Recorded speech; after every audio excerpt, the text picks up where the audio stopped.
Ce matin, je vous parle immigration.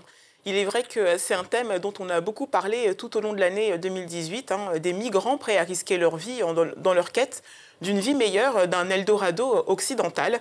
Des migrants dont on a beaucoup parlé, mais auxquels on donne finalement très peu la parole, car quand le rêve se confronte à la réalité, eh bien le réveil peut être brutal. Regardez. À la télé, hein, quand tu vois Paname, quand tu vois la France, l'Europe, tu vois, c'est pas ces ghettos là, tu vois. Quand tu es au Cameroun, tu vois, c'est pas ces ghettos que tu vois à la télé, tu vois. C'est que tu vois, c'est gratte-ciel, tu vois, ces grandes maisons, la Tour Eiffel et tout ça, tu vois. C'est ça que tu vois à la télé. Du coup, tu vois, c'est ça qui touche ton esprit, tu vois. Et quand tu arrives sur le terrain, tu vois, tu te retrouves dans ces ghettos là, tu vois, en plein cœur, tu vois, de ces ghettos comme là où je suis là actuellement, tu vois.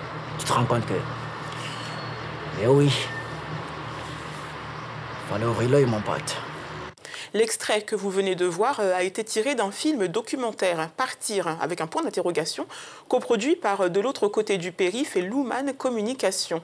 Partir, c'est l'interrogation de millions d'individus sur le continent qui, aujourd'hui encore, sont nombreux à tout risquer pour rejoindre l'Europe.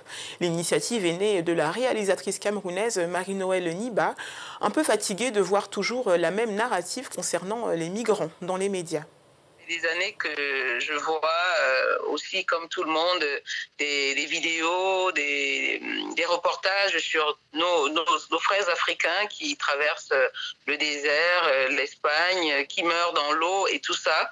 On finit par passer comme si ce n'était que des images anodines.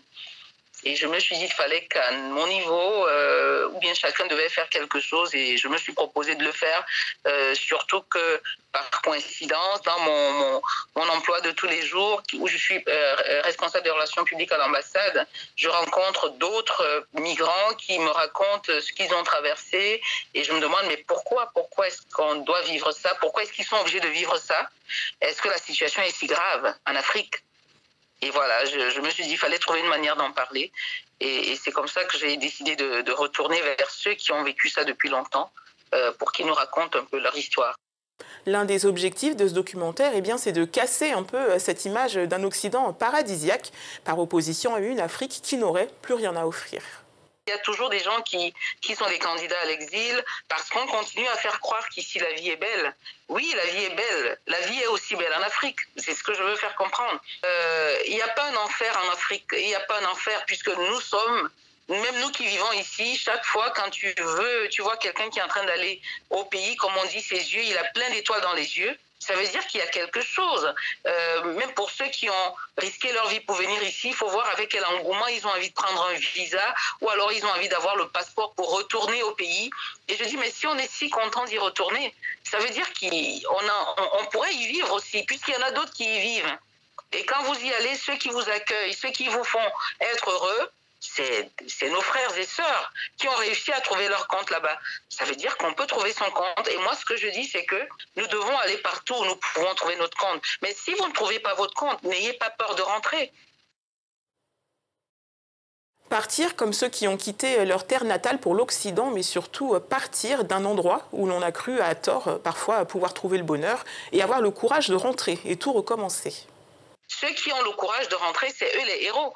Parce que parfois, c'est même pas d'affronter la galère en Occident, mais c'est plus d'affronter le regard de ceux qui vous attendent sur place. Et c'est ça qu'il faut surmonter. Et donc, je voudrais, à travers ce documentaire, faire comprendre que l'Eldorado, c'est ce que nous avons sous les pieds en Afrique. Si on sait chercher, on trouvera. Et puis, même s'il vous arrive de tenter d'aller à l'extérieur, ne vous dites pas que c'est un aller sans retour. Non, vous pouvez revenir. Vous pouvez revenir et prenez, dites-vous, rien ne vous empêche de rentrer.